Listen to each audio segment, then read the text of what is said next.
The Subcommittee on Regulatory Reform, Commercial and Antitrust Law hearing will come to order. Without objection, the chair is authorized to declare recesses of the committee at any time. Our subcommittee hearing today is being held to examine old and outdated federal regulations that are a barrier to the new job creation that we so badly need in our country. Let me commend Congressman Jason Smith of Missouri for the work he has been doing on this issue and for legislation he will soon be introducing, the Searching for and Cutting Regulations that are unnecessarily Burdensome Act of 2014, for short, the Scrub Act. This subcommittee has heard testimony which has made a compelling case that federal agencies do not properly account for input from small businesses and too often ignore the cost associated with new regulations. Today, we consider an even larger problem. What happens to all those regulations passed long ago that no longer serve a useful purpose or no longer provide a benefit? Ronald Reagan once said, "Nothing lasts longer than a temporary federal program." He could have added federal regulations to that. Nothing lasts longer than federal regulations. No one who has studied the regulatory structure in this country would dispute that there are a lot of outdated federal regulations on the book that no longer pass a cost-benefit test and that in some cases no longer make sense. Employers spend time, money, and resources complying with antiquated regulations that could be better spent on hiring more workers or reinvesting in their enterprises. The total federal regulatory burden has reached 1.75 to 1.8 trillion by some estimates. If we remove just part of this burden, we'd see immediate economic growth. The Scrub Act establishes a systematic process for doing this.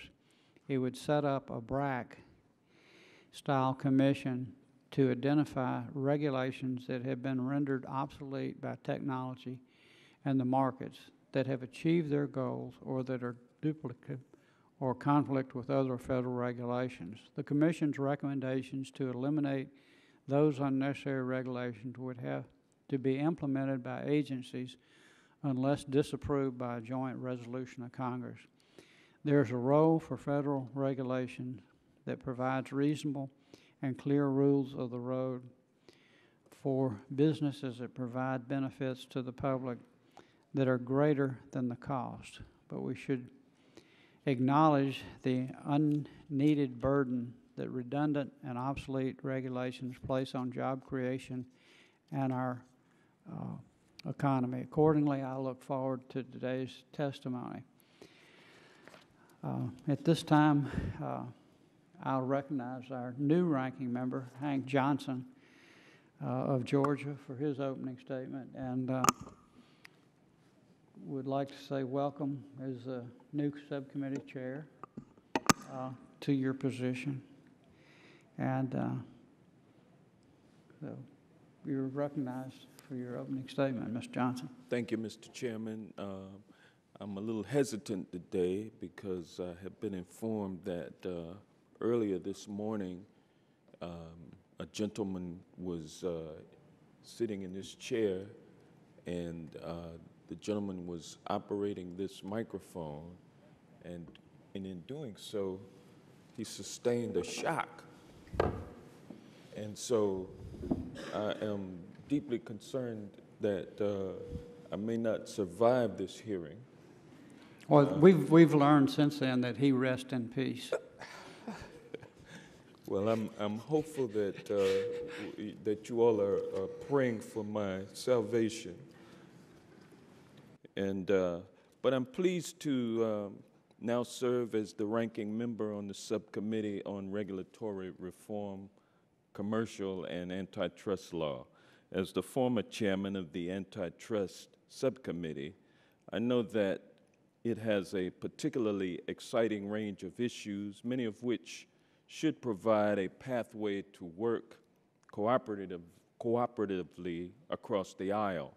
That is why I'm particularly disappointed with the process and substance of today's hearing, which is my first as ranking member. Regarding process, although today's hearing is intended to be a legislative hearing, we did not receive a copy of the draft legislation until Friday afternoon and did not receive a final version of the bill until yesterday evening. This is obviously problematic. It not only affects our ability to adequately prepare for the hearing, but also the ability of our witnesses to carefully analyze the legislation and draft their testimony under severe time constraints. As to substance, it had been my hope that the subject matter of this hearing would have better lent itself to a more collaborative effort. I think all would agree that retrospective review is a good idea. There's no doubt that out-of-date, redundant, and conflicting rules should be eliminated. In fact, President Obama, in recognition of the value of retrospective review, issued a series of executive orders requiring agencies to effectuate review plans, a process that is now in effect. This process is in addition to the self-initiated reviews that many agencies conduct, as well as the reviews conducted pursuant to the Regulatory Flexibility Act. Unfortunately, the so-called Scrub Act, which is the subject of today's hearing, appears to be a one-way ratchet with the sole aim of prioritizing costs over benefits.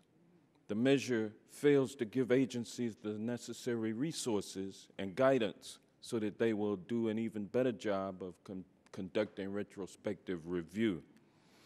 Even more problematic is the fact that the Scrub Act may very well be plainly unconstitutional. As Professor Levin explains in his prepared testimony, the Commission, as established by this legislation, is given comprehensive authority to take actions that would have the force of law, even though its members are not presidential appointees subject to Senate confirmation. I do not believe Professor Levin has reached this conclusion without careful reflection, and I encourage him to focus upon that issue in his oral testimony. Compounding the problem is the fact that the bill uses undefined terms that are inherently subjective in nature, such as, quote, excessive compliance cost, end quote, and excessively burdensome, end quote. Clearly, excessive can be a matter of opinion depending on which perspective one views the issue, such as regulations that save lives but impose certain compliance costs. As a result of these and other serious flaws with this legislation, it's clear that the Scrub Act is yet another short-sighted anti-regulatory measure that has no hope of becoming law. But I do have hope that I will survive this hearing, and I hope that during this time Chairman Bacchus and I are working together on this committee, that we will be able to find common ground on process and substance. As we begin this new session of Congress, I very much look forward to working with you, Mr. Chairman, and I yield back. Thank you. Ms. Johnson, we did have a very good meeting earlier today, and I think we've mutually pledged to try to work cooperatively together and try to find consensus on issues, and I appreciate your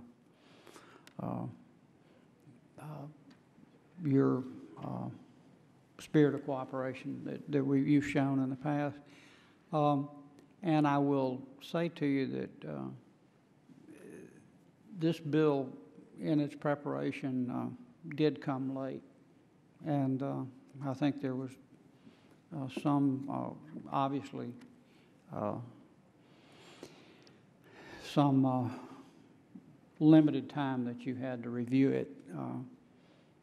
And I concede that to you. And in the future, we'll work together to see that that's not the norm, but that's the exception. And with that, yes. Would the gentleman Yes. yield? Yeah, I might add, Mr. Chairman, that I have such great respect and admiration for you. You've been a vocal supporter of civil rights, being an initial co-sponsor of the Voting Rights Amendments Act, and this kind of conduct that you have exemplified throughout your years in Congress is a hallmark of civility. And so I have no doubt that whatever happened this past week is something that happened, but you know, we're going to proceed on from here. And so I look forward to serving with you. And I think everything's going to be okay if I survive this hearing. Well, thank you. We'll try, make every effort to get you through this hearing. Yeah. And I appreciate your words. With that, I'd like to recognize the sponsor of this legislation, Mr. Jason Smith of Missouri, for opening statement. Mr. Chairman, thank you for holding this hearing. Much appreciated. As a former chairman of the Joint Committee on Administrative Rules back in the Missouri House, which I served just over 8 months ago, I have some experience working to reduce the regulatory burden facing families, small business owners, and farmers. In 2012, while serving in the Missouri House of Representatives, I worked to pass House Bill 1135, which requires that all state rules and regulations be reviewed every 5 years. Like the bill we are discussing today, House Bill 1135 required that rules be examined under various criteria to determine if, among other things, they were effective, obsolete, or duplicated. The federal government could learn a thing or two from what we've accomplished in the state of Missouri.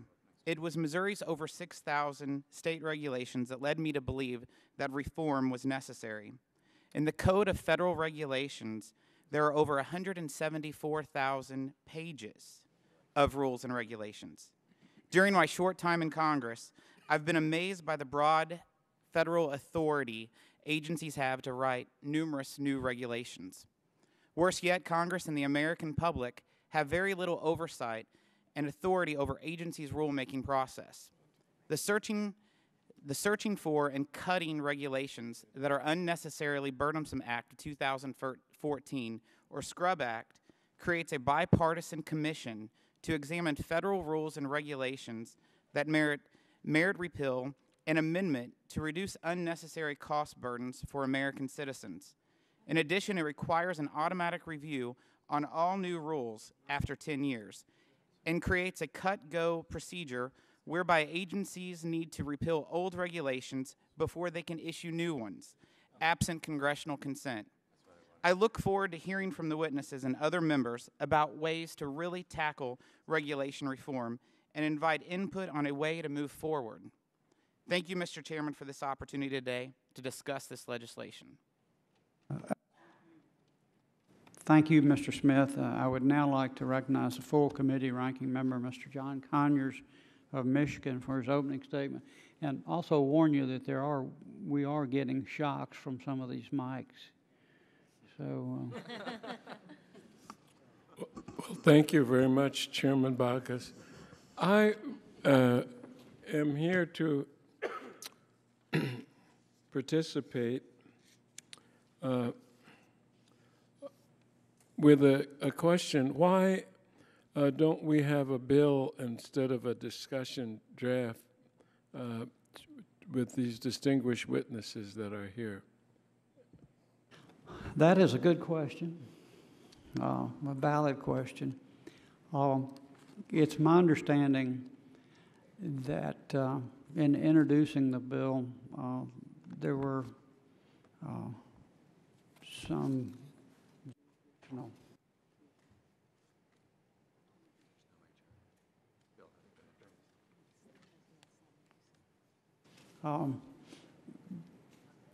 as my able counsel advised me, we had already set witnesses notice when we realized that we weren't going to be assigned a bill number, but actually the draft before you is the bill in its final form.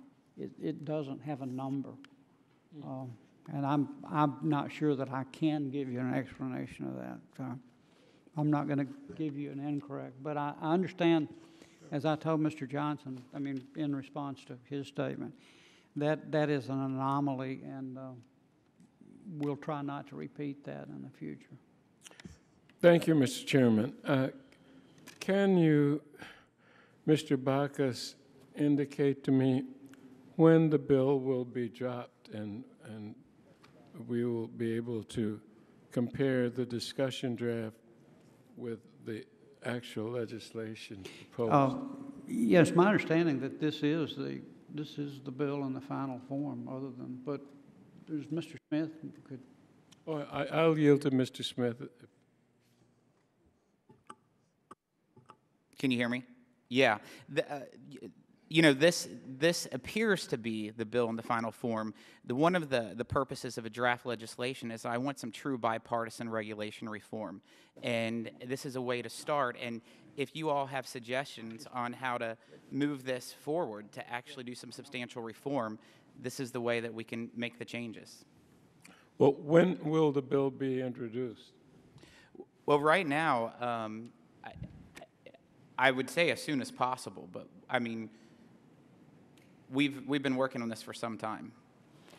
I would say this, by the time we reconvene after today, our next legislative session, which is about, 10 or 12 days away, assuming that we address our debt ceiling today, which I'm assuming we will, when we return, we should have the bill in final form. Thank you very much. I'd like to ask unanimous consent to introduce two of President Obama's, well, actually three executive orders, but I have three executive orders outlining steps that federal agencies must take to formulate plans for retrospective review of their regulations on an ongoing basis. Without objection. And in compliance with these directives, executive agencies and various independent regulatory agencies have submitted retrospective review plans.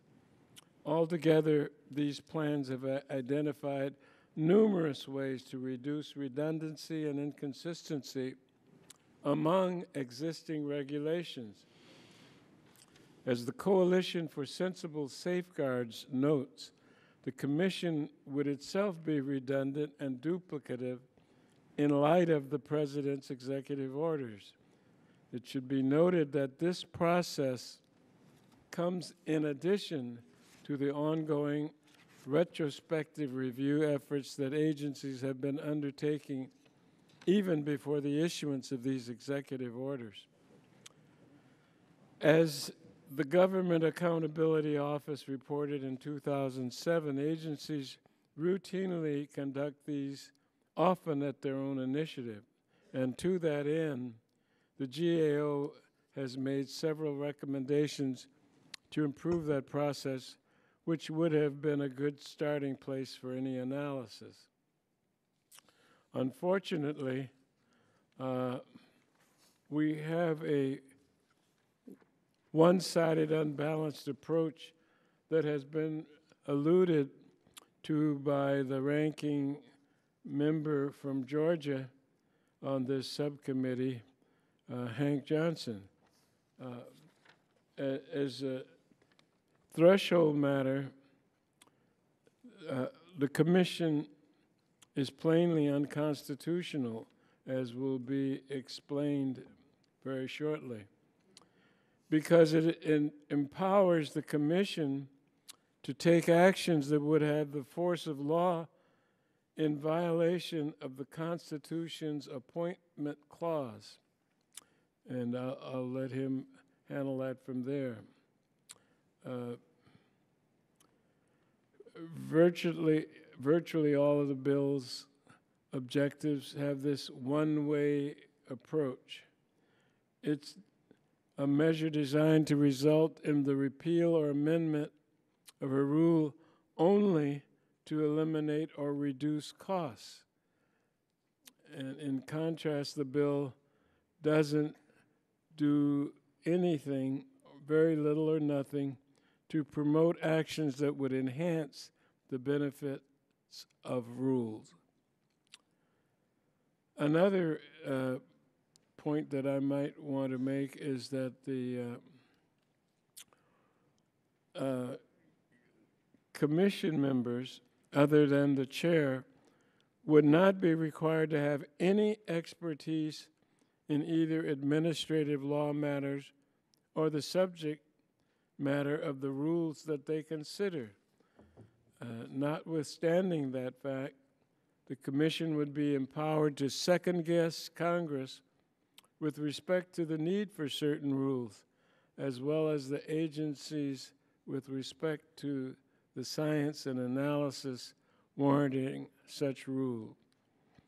And the most grievous part of the bill is the so-called cut-go offsetting provisions, which come into play even if Congress enacted a joint resolution to disprove the Commission's report. Now, after all of that, I'm amazed that we're here today. I can sympathize with the chairman of this subcommittee, as does the ranking member, because he is held in high esteem by his colleagues on both sides of the aisle. But this legislation, this provisional draft is hardly a way for us to start an important hearing like this. And I submit the rest of my statement and yield back the balance of my time. I thank you, Mr. Chair, Mr. Ranking Member. I'll still call Mr. Chairman when I served under you. And we have a very distinguished panel today, and I'd like to introduce the witnesses. Dr. Patrick McLaughlin is a senior research fellow at the Markakis Center at George Mason University. His research focuses on regulations and the regulatory process with additional interest in environmental economics, international trade, industrial organization, and transportation economics. His research and opinions are regularly published. Prior to joining Markakis, Dr. McLaughlin served as senior economist at the Federal Railroad Administration in the United States Department of Transportation. And as a former railroad attorney in Congress, you know, railroads is sort of probably my favorite subject. I have followed your work and your work there, and appreciate your work in the field of railroad transportation. Very few people understand the railroads, understand the tremendous economic benefit they bring. They really keep our economy rolling, and they are one of the least understood modes of transportation. I still get questions all the time about people saying, do the passenger trains and the freight trains run on the same line? Normally the answer is yes, but sometimes it's no. But Dr. McLaughlin has published in the fields of law and economics, public choice, environmental economics, and international trade. He holds a PhD in economics from Clemson University. And so thank you. Ms. Sam Batkins is Director of Regulatory Policy at the American Action Forum.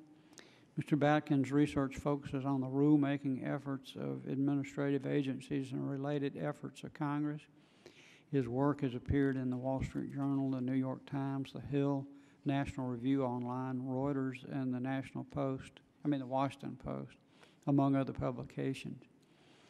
In fact, you just recently published a study that's drawn quite a lot of publicity, I think, and has some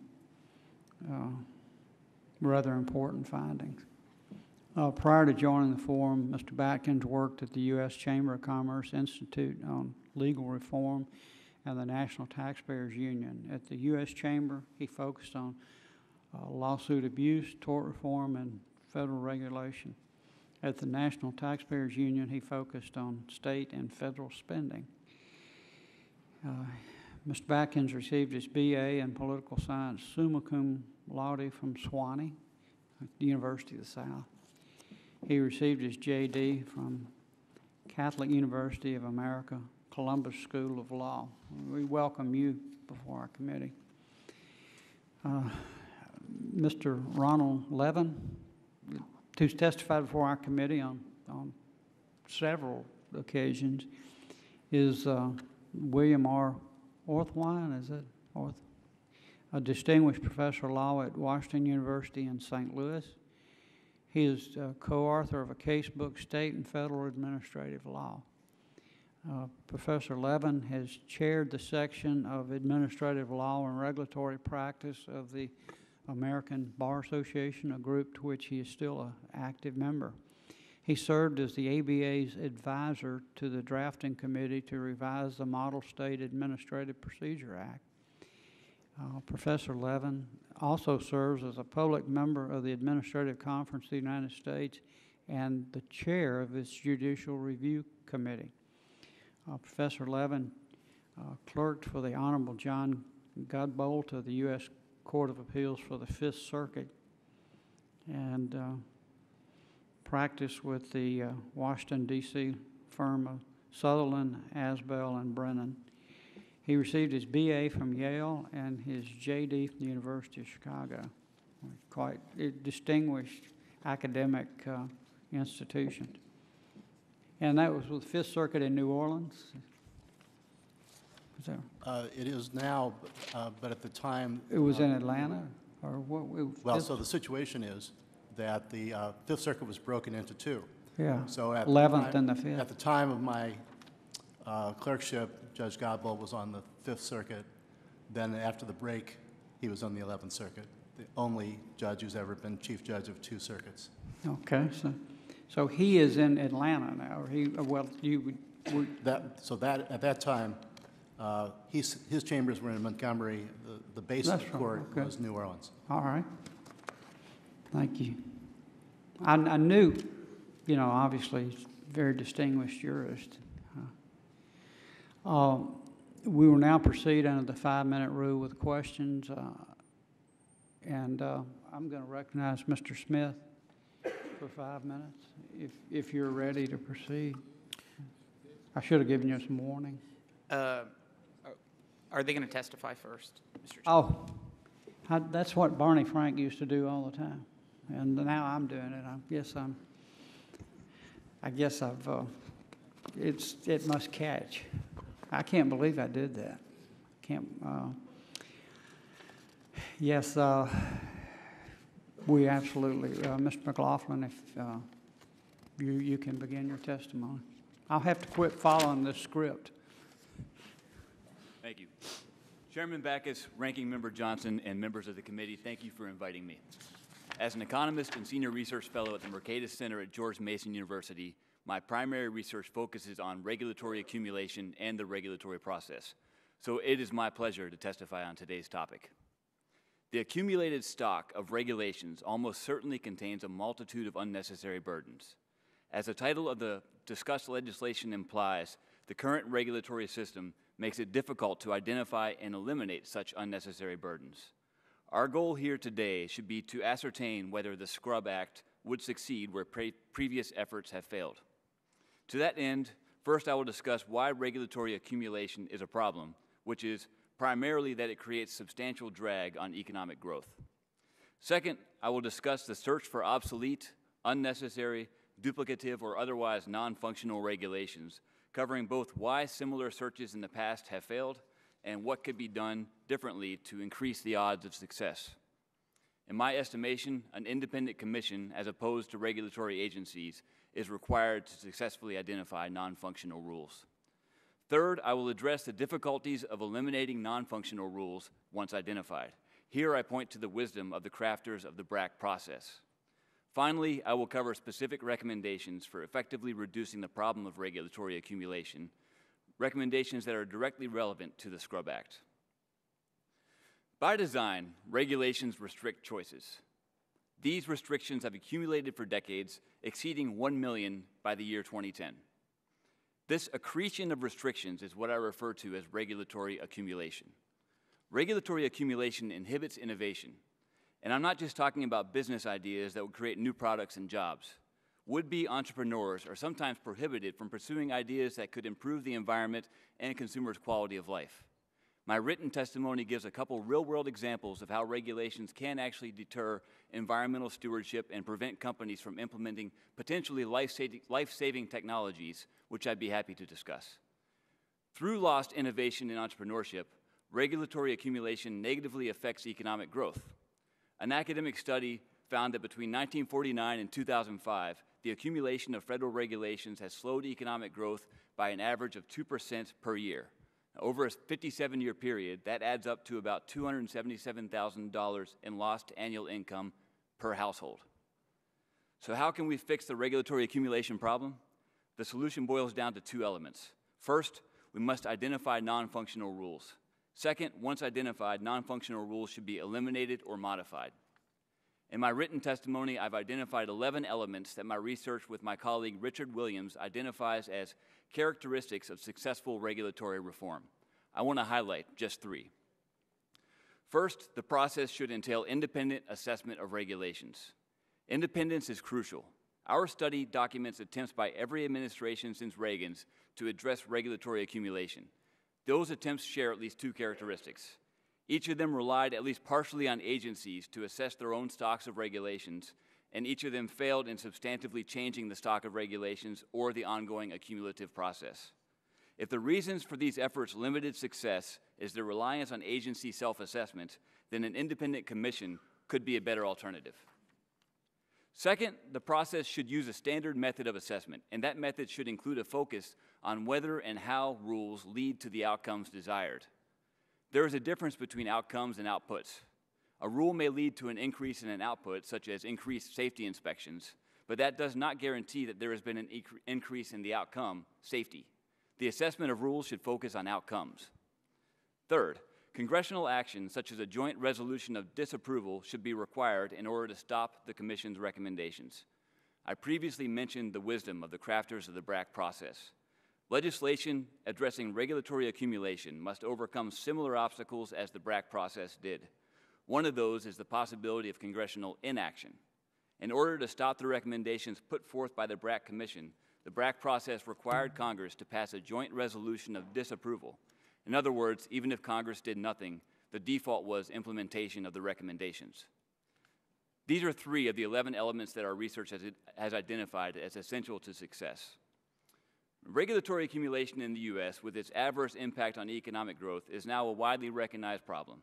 The problem has not been meaningfully addressed despite the efforts of several administrations. My written testimony covers other essential elements that my research indicates are necessary, and I've highlighted just 3 now. I'd be happy to answer any questions after this is finished. Thank you. Thank you. Your opening statement was exactly 5 minutes. I had a little bit more. So Yeah, I don't think I've ever had a 5-minute opening statement. It was right to the second. So, Mr. Batkins, and you don't have to be right to the second. I probably won't replicate that. No, I'm not expecting to see that again this year. Thank you, Mr. Chairman, Ranking Member Johnson, and members of the subcommittee. Thank you for the opportunity to testify today and examine regulatory reform opportunities. I'd like to start by highlighting the successes and struggles of President Obama's current attempt at regulatory reform and the potential benefits of codifying retrospective review. First, when President Obama continued the strong tradition of ensuring that regulatory costs justify benefits, he called for a periodic review of existing significant regulations. President Obama and then OIRA Administrator Cass Sunstein made a very public push to highlight some of the redundant and outmoded rules in our regulatory system, including the fabled spilled milk regulation. The administration has released plans with hundreds of possible retrospective reviews, but upon closer scrutiny, it's clear that many of these measures aren't regulatory lookbacks, and they don't streamline, expand, or repeal existing regulations. For example, the Department of Energy lists 19 rulemakings in its latest retrospective report. However, 6 of these are new energy efficiency standards that do not appear to revisit existing rules, but instead impose significant new costs. Likewise, Health and Human Services included at least 9 Affordable Care Act regulations in its latest report. These measures didn't look back at existing regulations or attempt to repeal certain regulatory provisions. Instead, they implemented the recent healthcare law. There have been successes in regulatory reform. The Department of Transportation plans to save the trucking industry $1.7 billion annually and cut the agency's paperwork budget by 15%. Likewise, HHS finalized a rule to reduce procedural hurdles for hospitals and healthcare providers, saving approximately $900 million annually. However, if we examine all retrospective reports and compare new rules that impose costs and compliance time to rules that actually look back to streamline or eliminate costs, the ratio is 3.7 to 1 in favor of higher costs. For paperwork, the ratio is 6.7 to 1.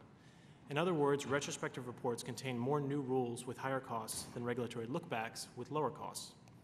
Regulatory reform through executive order alone has not produced the desired results. During the past 10 years, the nation's cumulative paperwork burden has increased 28%, or 2.2 billion hours, and the equivalent amount of time it would take 1.1 million new employees working 2,000 hours a year to complete these new requirements. Codifying retrospective review would submit more than 30 years of informal review into law. I believe legislation that addresses the nation's cumulative regulatory burden would have a variety of benefits. The Government Accountability Office, as we've noted here, has highlighted duplication in its annual report for the past few years. GAO found 17 areas of duplication, including veterans employment and renewable energy. We replicated GAO's methodology for paperwork requirements and found 990 duplicative forms and more than 642 million paperwork burden hours. The regulatory cut-go provision in the proposed legislation would address this duplication by allowing agencies to choose from a range of past rules eligible for reform. To date, the U.S. has never had a formal system to address regulatory duplication, but if the Commission is successful, it could identify hundreds of past rules in need of reform. To some extent, the U.S. is behind the curve on regulatory reform. The United Kingdom has a system to remove 2 regulations for every new rule. Closer to home, Indiana has codified retrospective review for regulations 3 years after implementation.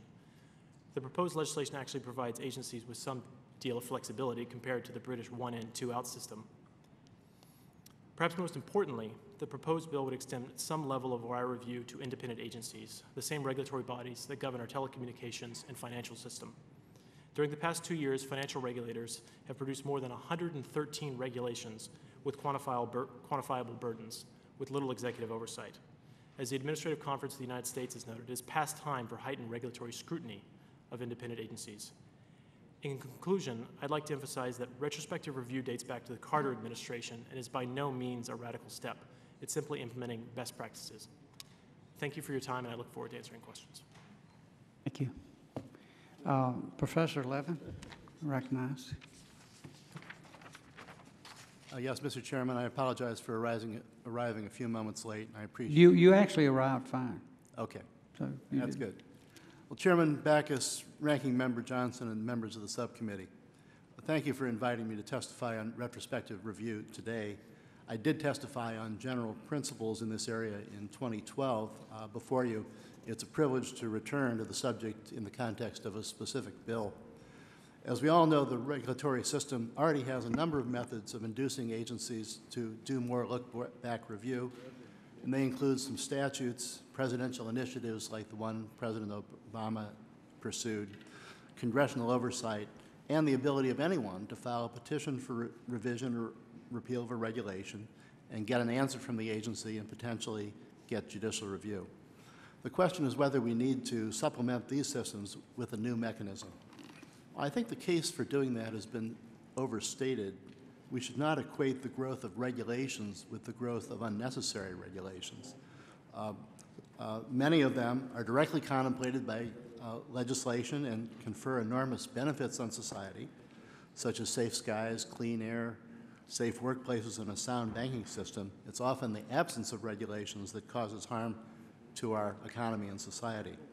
But we can't agree that some rules are obsolete and ineffective or cause unwanted side effects, and I would not rule out the possibility that some new structure could be helpful. But the one contemplated by the Scrub Act is not it, in my judgment. In the first place, the commission that it would establish does not comply with the Appointments Clause of the Constitution. Most of its members would be appointed by House and Senate leaders of the majority and minority parties. A group like that can recommend, but it cannot itself exercise significant authority under the laws of the United States. The Supreme Court established this in Buckley against Vallejo in 1976. I know Representative Johnson asked me to elaborate, but really the law is clear and simple, and unfortunately this bill is on the wrong side of it. But let's assume that you fix that defect and look at the bill's policy implications. The Commission would still not be a credible authority because most of its members would not need to be experts in anything, and they could not possibly be experts in all the areas that they would have power to affect. And that power would be breathtaking. They could order the elimination or amendment of any rule of any agency that they consider unnecessarily burdensome. And they could use any methodology they want. Even soothsayers or astrological charts would do under the bill, and nobody could prevent their decisions from going into effect. Not the courts, presumably, not the agency. OIRA and the White House would have no review. And even if Congress passes a disapproval resolution with the House, the Senate, agreeing, the President signing, the Commission's decisions would still be merely postponed, not canceled. And if all that isn't far-fetched enough, a minority of the Commission, outvoted, could wield these same powers. In Justice Cardozo's phrase, this is delegation run riot. Then the bill provides for a cut-go process in which an agency cannot adopt a new rule without offsetting its cost with a rule from the Commission's list. The biggest problem with that is that the Commission's list itself would not be reliable. But also, this process would complicate the process of rulemaking, no matter how important or urgent the rule may be. And finally, the bill provides that every new rule, no matter how trivial, would have to be accompanied by a plan to re-examine it a decade hence. That's way overbroad for most rules. And even for important ones, it's premature to make a plan in 2014 for how you're going to re-examine it in 2024 when you can't foresee what the situation a decade from now would be. So I really think that the subcommittee needs to take a pause in this area. The best thing it could do would be to wait for the forthcoming recommendations of the Administrative Conference, which is now launching a study of retrospective review to be finished by the end of the year, see what proposals they make. But if the subcommittee does decide to go forward with this bill, the bill will need a thorough and fundamental scrubbing. That concludes my statement, and I'll be happy to take your questions. Thank you, Professor. I'll recognize myself for 5 minutes for questions. The ranking member talked about the administration efforts to identify regulations that could be either eliminated or amended. How does the Scrub Act, I'll ask each of you, how does the Scrub Act compare to other executive branch and legislative proposals that have been brought forth in the past? And what, I'll start with you, Dr. McLaughlin. I think the most fundamental difference is putting the responsibility for retrospective review in the hands of independent commission as opposed to leaving it in the hands of the agencies who created the rules in the first place. And it's my opinion that that will improve the quality of assessment. It's sort of, to make a simplistic analogy here, I'm a professor as well as a researcher, and if I let my students grade their own tests, I would expect on average, their scores to be a lot higher than if an independent arbiter were to grade them and give an objective analysis. Mr. Atkins? I'd agree with Dr. McLaughlin that there is, I think, a need for an independent look at retrospective review. And if you just look at all the data we've compiled under Executive Order 13563, there are a few provisions that streamline, modify, reduce hours and costs, but on net, a majority of the provisions are actually new regulations that they're including in these retrospective reports. It's tough to tell the difference between the regular unified agenda of federal regulations and a lot of these retrospective reports. Several agencies that we reviewed didn't have a single measure that we found to actually look back at existing regulations. So I'd agree that an outside voice is probably welcome. Could you give me some specifics on those agencies that you're talking about? Well, sure. I mentioned Health and Human Services. We counted, judging from the RENs, from their report, there were at least 9 Affordable Care Act regulations that they plan to implement. And for example, the Department of Energy had several new efficiency standards for transformers, for metal halide lamp fixtures, and a lot of agencies will include basically a boilerplate that this rule is designed to minimize burdens consistent with Executive Order 13563. And that may be fine, but you could have used the same minimize burdens, maximize net benefits under Executive Order 12866 or Executive Order 12044. So it wasn't necessarily a regulatory look back as it was implementing a new rule and putting it in your retrospective report. Professor Levin? Oh, I agree with Mr. McLaughlin that the biggest difference is that the Scrub Act would put an independent body into control rather than the agency, but I think that's a vice and not a virtue. I think the better comparison would be if he asked me to grade his exams in his course, when he's the one who runs the course, organizes it, and I'm a complete outsider. The problem is that the agency has always been rightly considered to be the best entity to evaluate the rules. They have the expertise.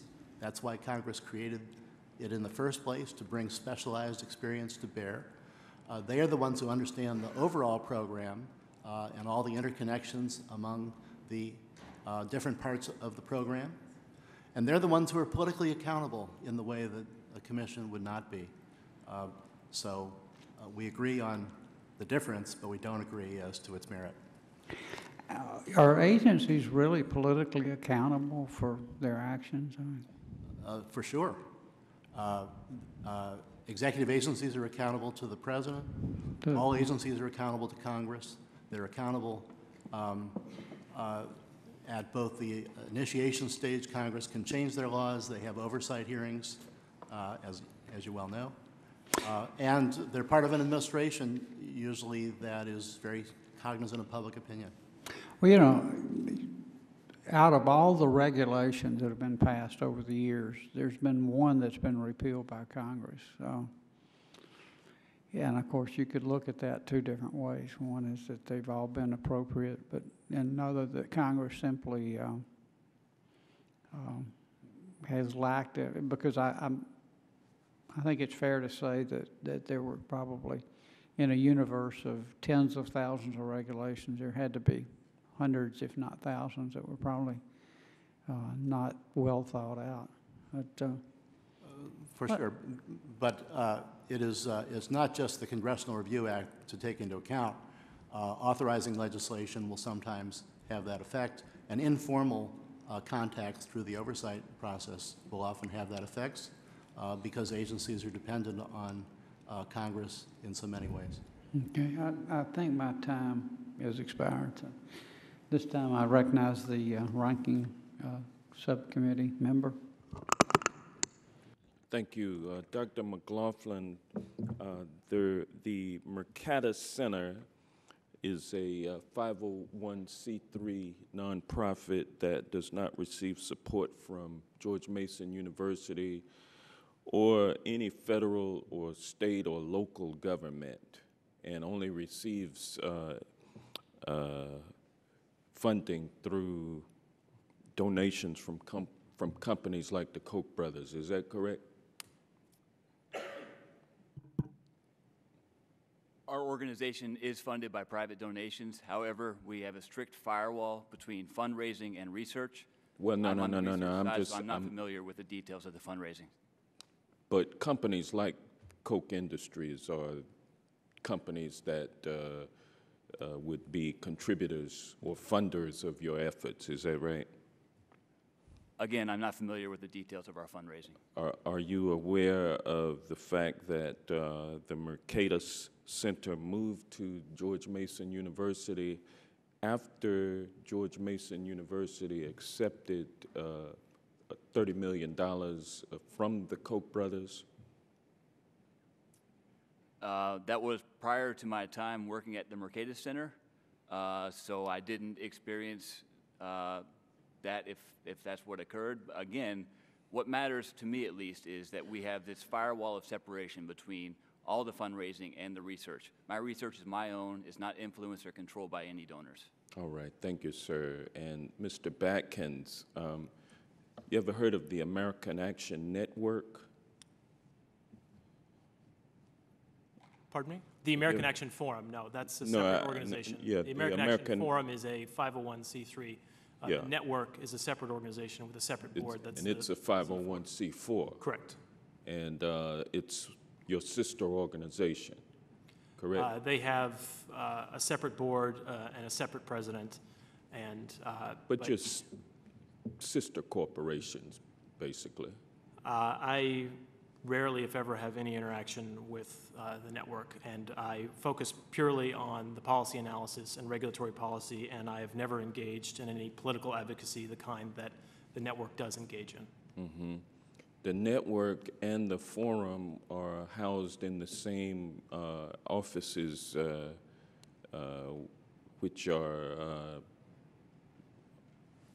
basically sharing office space with Crossroads GPS and American Crossroads. Is that correct? That is not correct. American Crossroads, I believe, is off of New York Avenue, and we are a few blocks away on Pennsylvania Avenue. What about Crossroads?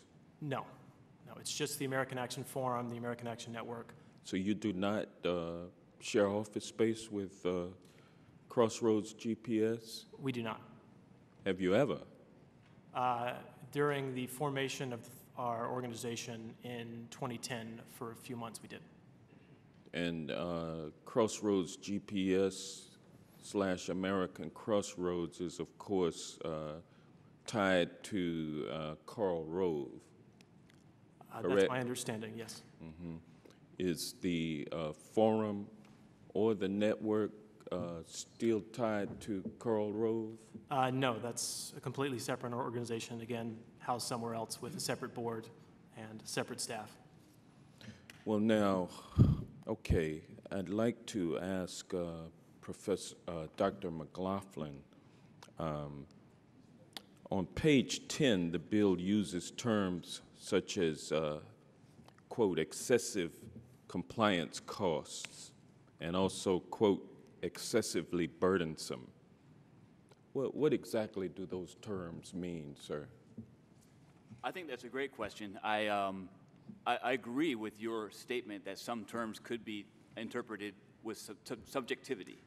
And I actually think that on page 11 of the bill, the statement that the Commission shall establish a methodology for conducting its review hopefully goes to some length to addressing potential problems with subjectivity.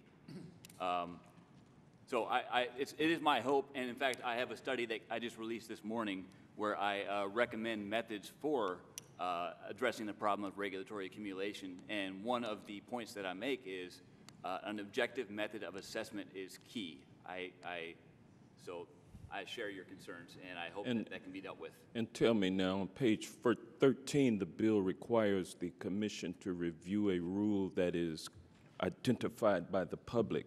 So does that mean that if the Mercatus Center identifies 1,000 rules that it believes should be reviewed, then the Commission would be required to examine each and every one of those rules? Well, I think that the provision for allowing the public or any entity to propose a rule is designed to make sure there's equal treatment of all. Whether one entity attempts to dominate that is perhaps something to be concerned with. Is similar to the current notice and comment process that's implemented by the Administrative Procedure Act. So if there's a problem with this, there's also a problem with that, in that any entity can dominate the submission process. Thank you, sir, and my time has expired. Thank you. At this time, recognize the gentleman from Missouri, Mr. Smith. Thank you, Mr. Chairman. Mr. Professor Levin, in the closing part of your statement, I just want to correct. I think you made the statement, federal agencies are reliant on Congress in some ways. Is that correct? I'm not sure exactly what you're referring to, sir. Just in your last few sentences in your comments when you were given oral testimony, you made the comment, federal agencies are reliant on Congress in some ways. I said that during my response to the chairman. Okay, in your oral conversation. Yes, sir. And that brings a very important point to me that I want to make sure is on the record for this committee. Federal agencies are creatures of Congress. They didn't just exist. Agencies are created by Congress, and Congress can pass whatever laws it sees fit to cabin the authority of these agencies when they create laws. You know, federal agencies only exist because Congress has decided by law to delegate its legislative power to agencies. So that statement in saying that federal agencies are only reliant on some ways to Congress, where that agency was created because of Congress, is a huge problem, especially coming from a gentleman that teaches at a great university in my state. How do you respond to that? Well, sure. What I said was that they are accountable, but I agree 100% with what you just said. They are creatures of Congress, and they are subject to congressional revision. Actually, not 100%. Congress can't pass a law that violates the Appointments Clause or other relevant constitutional restrictions. But broadly speaking, Congress can adjust their mandates. So on that, I think we essentially do agree. Exactly. So that goes forward with the concern that you said that this current draft violates the Appointments Clause, which I disagree with. But I think we both could agree, and you even said in your testimony that there could be areas where we could pass recommendations, or we could just, in my opinion, put it directly in the legislative branch, much like Senator King and Blunt's amendment bill over in the Senate. Wouldn't you agree with that? That would solve the Appointments Clause problem, I believe. It would not, it would certainly not deal with all of the policy concerns. There's a potential non-delegation constitutional problem with what is contemplated, but it does solve the Appointments Clause part. But Congress has the power to say that we're going to create this commission to do this process, and in regards to appointing the individuals to serve on the commission, Congress can set the parameters.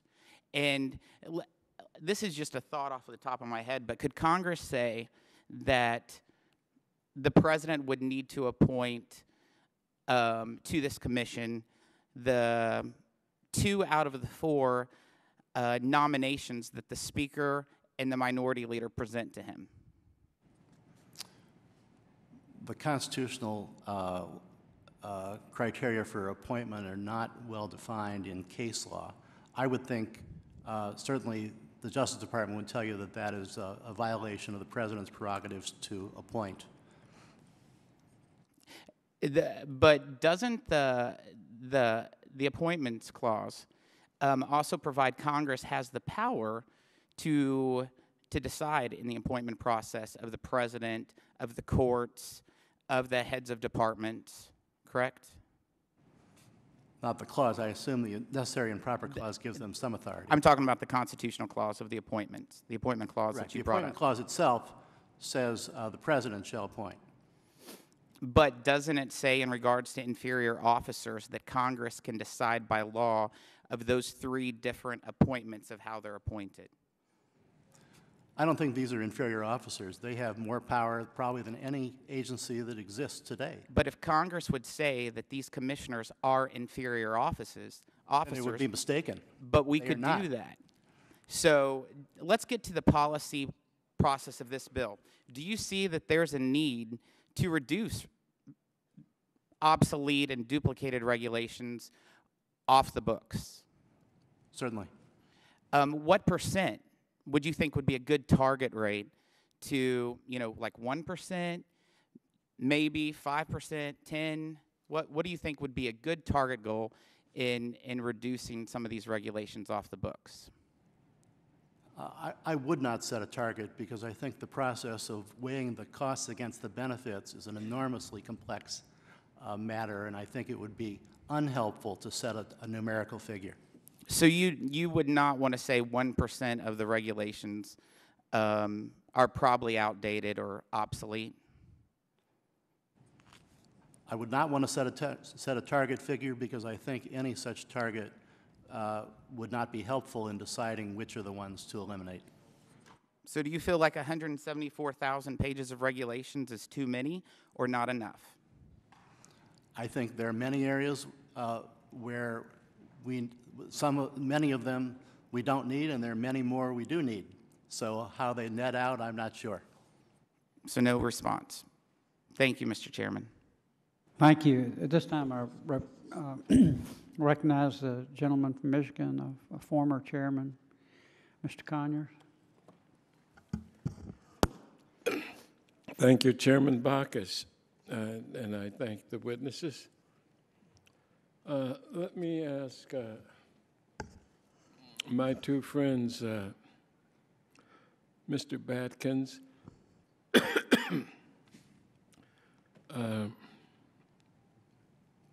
and Mr. McLaughlin. I would be happy to ask one question. If you were persuaded, and I'm not saying that you are already, that this provision could not pass constitutional muster, would that change your support for it? I'll start off with Mr. McLaughlin. Thank you. First, I need to clarify that I am not formally endorsing this. I'm merely comparing the components that are in the bill to what I have laid out in my own research as elements that are necessary for successful reform. Secondly, I am a PhD economist. I'm not a constitutional lawyer, so I don't really have the wherewithal to weigh in on the constitutionality of the issue here. I apologize. Well, that's okay. There are many members of Congress that can't either. But the problem is that if you were confronted by the legal opinions of constitutional scholars, would that affect your opinion? My opinion is that there's a lot of merit to addressing the problem of regulatory accumulation from an economics perspective. And I would hope that issues like the constitutionality of any approach could be ironed out by legal scholars so that the issue can actually be dealt with. So my support would go towards dealing with the problem.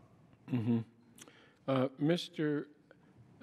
Batkins, the American Action Forum, how would you react to a finding of unconstitutionality on this draft measure that we are discussing here this afternoon? Again, I just want to clarify that we did not, as a C3, haven't sort of formally supported the bill, but just sort of the broad principles of retrospective review. As to the constitutionality, that's not something that I discussed in my testimony. I understand that there is the presumption of constitutionality and that going forward as this bill progresses, if there are serious defects, I'm confident that they'll probably be cured during the process. Well, Professor Levin, would you care to make any comment about this issue, which a number of us, including yourself, have raised already? About the constitutional issue? Well, I'll just elaborate a little bit on this distinction that Representative Smith made between principal and inferior officers, which I did not address in my first remarks. But beyond the fact that any officer who exercises significant authority must be appointed under the Appointments Clause, some may only be appointed by the President with senatorial confirmation. To be an inferior officer, you would need a superior. Well, this commission is not supervised by anyone. So in my view, they would be principal officers. You would need presidential appointment and senatorial confirmation. Thank you so much. On page 10, Professor, you find the terms excessive compliance costs and excessively burdensome.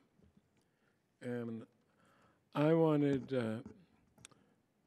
to review those with you, and it seems like there's so much subjectivity involved that it's kind of hard to for us to get it together. Correct, they're entirely subjective, or at least undefined. You know, exactly. And last but not least, on page 13, the bill requires the commission to review a rule that is, quote, identified by the public, unquote.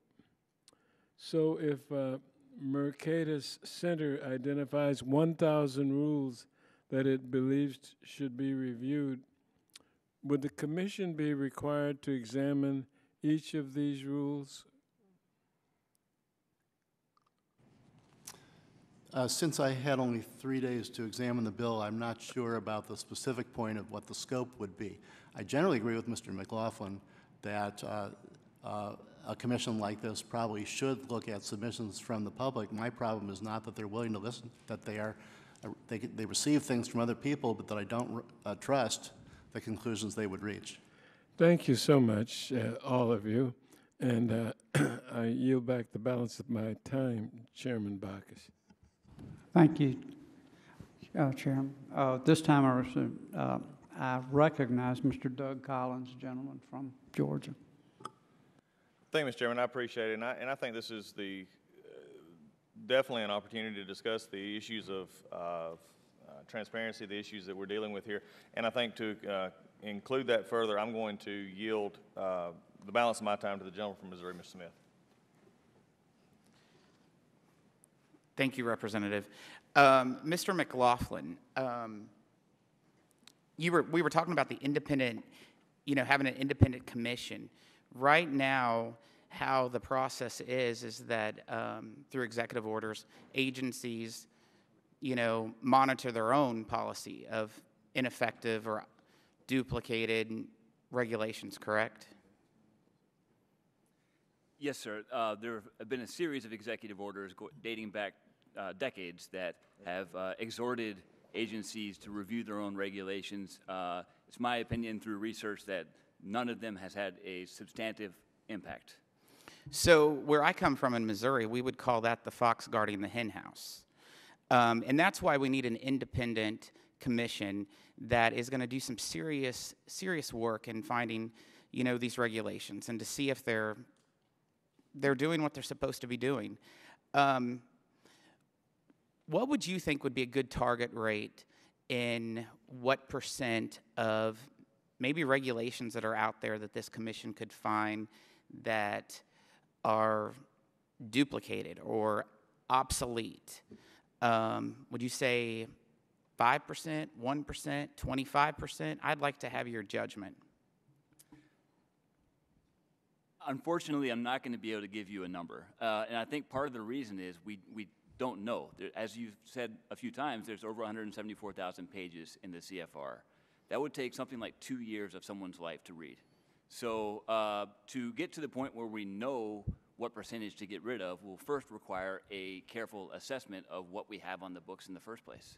I think that the assessment that's done by agencies, even if it were to be objective, could probably not deal with the number of rules that they've created over the decades anyway. Mr. Botkins, would you want to give a target percentage of how many you think that may be out there that need to be amended or repealed? I don't know that I could necessarily quantify it, but I can say that there is probably a lot of low-hanging fruit just from the reviews that I've seen from the administration. There's a lot of, it's 2014, there's a lot of sort of electronic reporting, updating that we can do aside from sort of the paper filings. I know that EPA has proposals for its National Pollution Discharge Elimination System and Hazardous Waste Management System that is moving towards electronic filing that, according to EPA, could save roughly $200 million annually. So I think there is probably some low-hanging fruit in the CFR, and a lot of that might just be, getting technology to 2014. Would you want to take a guess and a percentage? Like I said, I don't know that I could necessarily quantify it. I would say that I'm not going to, hold you to it, but Yeah. say 15%, 20. I mean, I would say that it's not necessarily the case, but the older provision, more or less, might be more ripe for review and amendment. But again, we've added a lot to the books just in the last few years. So, but again, I don't know if that I could quantify it. All right, Professor Levin, have you read S1309, Senator King's and Senator Blunt's review commission, because you mentioned it in your testimony? Yes, S1390, I believe it is. In 1309. And do you think that passes constitutional muster in the appointment of their commission? As I recall, and again, I did not focus on that bill because it's not the one we are considering today, but roughly speaking, if the commission merely makes recommendations to Congress for Congress to act on, that is in general constitutional. And if a commission is solely rested within the legislative branch, would it be constitutional? If it's solely a legislative agency, it cannot exercise executive power, right? Exactly. If the commission was just doing the work that was delegated to it by Congress, but it's set within the legislative branch, just like another committee in Congress. It depends what the assignment is. The Supreme Court struck down the Graham-Rudman Act, in which power was entrusted to the Comptroller General because his actions were going to be legally binding, and you can't ask the Comptroller General to do that. Thank you, Mr. Chairman. Now yield back, Mr. Chairman. All right, the gentleman from New York is recognized for 5 minutes. Thank you, Mr. Chairman. Dr. McLaughlin, would you say that this bill is designed to address an urgent problem that confronts this country? I think it is a significant problem. Regulatory accumulation, as I noted in my testimony, has been found to slow economic growth substantially, and that harms everyone. Okay, so it's urgent because excessive regulation exists. Is that correct, in your view? In my view, the regulatory process we have in America results in consistent accumulation over decades. There's no process for getting rid of obsolete, duplicative, outdated, or ineffective regulations, at least no streamlined process. And I guess one way to put this is an opportunity for us to improve our economy in the state at the rate at which the economy. Well, what's the adverse impact of the outdated, cumulative, excessive regulation that you speak to that you've characterized as a significant problem? What's the impact on the economy? Primarily, it reduces innovation and entrepreneurship. People who would have undertaken some sort of entrepreneurial endeavor, maybe it could be, for example, Logan City, Utah did install micro hydropower systems in order to create some clean energy for local residents. But they ran into a lot of regulations that were duplicative and not applicable to this particular scenario, and as a result, the cost of this environmentally friendly endeavor doubled. Okay, this is the world's most significant economy. I get that you're pointing to a situation in Logan City, Utah, and I'm sure that's a wonderful place, but I'm asking about the significant nature of the problem that you've indicated, and for you to be able to point to evidence that exists as it relates to the impact of the economy. What evidence do you have? In a macroeconomic way. Yes, sir. My testimony cites several studies that have been published in peer-reviewed academic journals, one of which is the one I cited in my testimony. However, others have been produced by scholars at the World Bank, at the OECD. The evidence is wide-ranging that a regulatory system that does not address obsolete and duplicative or ineffective regulations. But give me an example of an ineffective regulation in the food safety area, for instance. An ineffective regulation would be one that does not achieve its outcomes, does not have an effect. I'm asking for an example. I'm sorry? Can you give me an example? Of a regulation in food safety. I'm not an expert in food safety. Okay. Give me an example of a regulation that fits that description of being outdated, ineffective, non-constructive in the occupational safety area. Well, there is a regulation that I'm familiar with that is in the safety area. NHTSA, for example, requires headlights to be designed in a certain way, high beam and low beam, and the reason is you don't want the high beam to blind an oncoming driver. That regulation is, in my opinion, outdated because now adaptive headlight systems have been created, sold in Europe, sold in Asia, but not in America because this regulation prohibits them. This adaptive system would allow the high beam to be dimmed for the oncoming driver. And your position is that, I'm sorry to cut you off, but my time is limited. Your position is that we need a presidentially sanctioned, legislatively authorized commission to deal with an outdated high beam regulation. That's essentially what you're here to testify to today? The regulation is still impeding progress in our economy, and I'm sure that's only one of many examples that could be found were we to be able to go through all 174,000 pages. Okay, can you give me an example in the consumer safety area of an outdated regulation that's having a devastating impact on our economy that requires us to move forward with some degree of urgency and connected with this legislation? Sir, I think your line of questioning is actually underscoring the point that we do need to do a thorough assessment of all these regulations. There's no way I can sit here and come up with example after example after example because I have not spent my time reading all 174,000 pages of regulations. However, we have a good suspicion, I think, on both sides of the aisle for all parties involved that there are some there that could be gotten rid of and could offer chances for us. Right, but sir, we're here to address problems that confront the American people, not enact legislation in search of a problem that heretofore, for me at least, has been ill-defined. One last question. So you took the position that you're not familiar with the fact that the Koch brothers have provided funding assistance to the center that you work for? Is that your position on the record? We have a firewall separating research from fundraising. I'm not familiar with the details of fundraising. That's my position. Thank you. Thank you. Professor, there have been 3 executive orders by this president to review regulations, to look for outdated regulations, duplicative regulations, those that have more of a detriment than, or a cost than a benefit. Do you agree with an effort to systematically go through all the regulations and do a regulatory reform effort?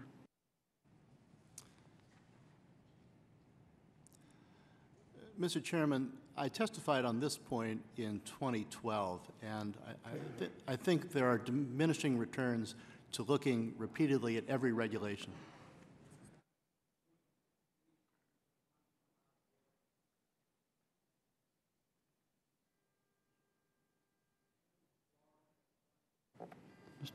Do you have some? Oh. And I apologize. Rhode Island. Yes, Mr. Chairman, thank you. And I thank the witnesses. Mr. Celestine, is that how you pronounce it? Cicilline. Cicilline, yes.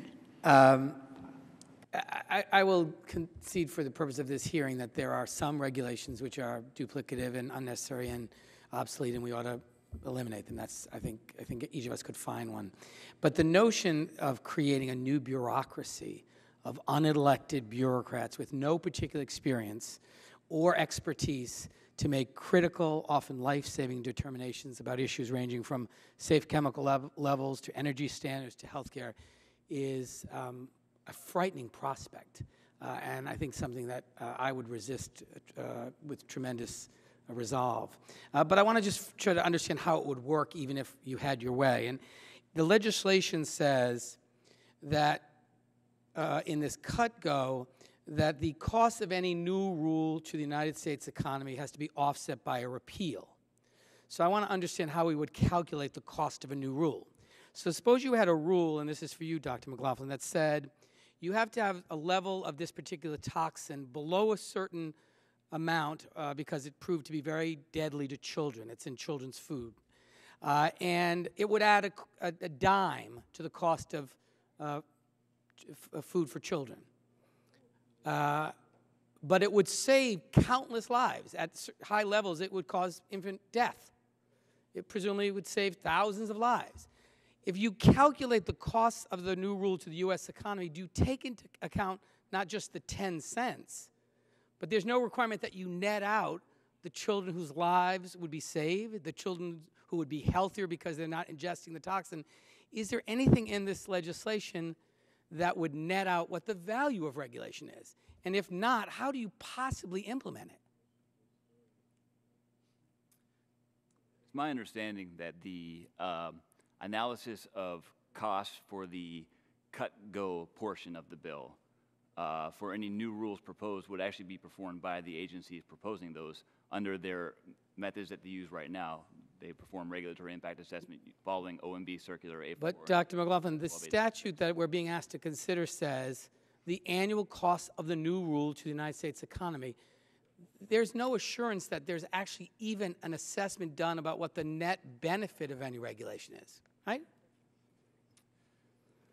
And, of course, that's consistent with what you said in your opening comment where you said, currently, regulations by design restrict choices.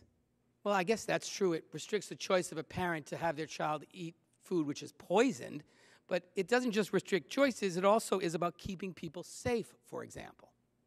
Would you agree? Regulations don't just restrict choices, they also keep people safe. Regulations have both costs and benefits, absolutely. Okay, benefits are safety, health, right? Regulations can... And you agree we should keep those things, we should take those into account before we make a determination as to whether or not to repeal a regulation, correct? I think that benefits should be weighed against costs. And in fact, you said in a letter to the editor to The Hill, and I quote, you wrote, "It is unlikely that anyone knows what the actual net benefits of regulation are, although I maintain hope that further research can produce some reliable estimates." Those are your words. Those are. Okay.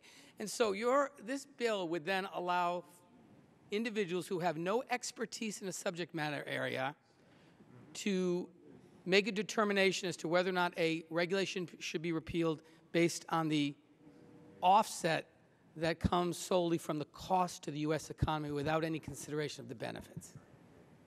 I don't think that's a completely correct characterization. I don't know that it would be consisting of people without expertise in the area. I actually tend to think that we should make sure they have expertise in the areas being reviewed. Well, don't we have another mechanism available to us both through the APA and through statutory directives obligating people who actually have responsibility and expertise in this area to do assessments and allowing individuals to petition for the repeal or review? Doesn't there already exist an infrastructure to do exactly what you're advocating for?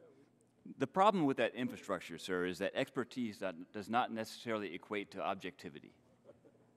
So under current processes, the agencies review their own regulations, but it's not guaranteed that you'll get an objective analysis. Agencies are stakeholders in this process. But if, in fact, an agency refuses to repeal a regulatory provision that ought to be repealed, that matter can then be taken up by the Congress of the United States through legislative action. Something that I think is very rare. But there are mechanisms that are currently exist to address the very problem that this legislation intends to address. And in the study that I released today and that is on the record, I submitted to the record, if not already, I'll make sure it is, I've addressed these efforts, and it's my conclusion that none of the efforts, none of the methods that we have right now for retrospective review are making much difference. Thank you. I thank you, Mr. Chairman, and yield back. Thank you. There is a vote on the floor. So at this time, we're going to wrap up, unless, you know, Senator Joseph McCarthy's dead, but the ranking member may want to actually, you went into the Koch brothers, you may actually want to talk to Professor Levin. He's actually in the Anheuser-Busch Hall. You might actually want to see if there's some tie-in with the beer industry, which I know doesn't exist. I'm saying that in a joke. I concede that I work in Anheuser-Busch Hall, Mr. Chairman. Well, Mr.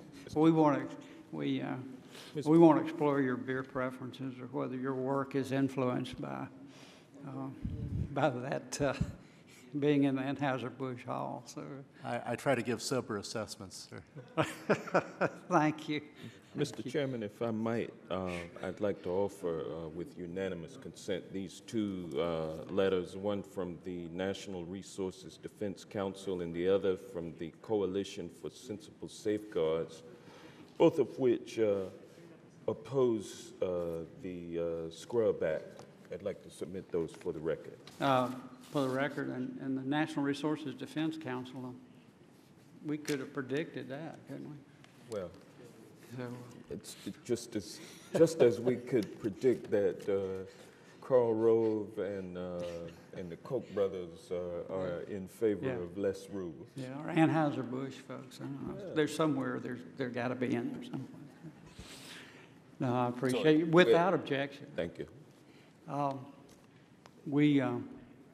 This hearing is adjourned.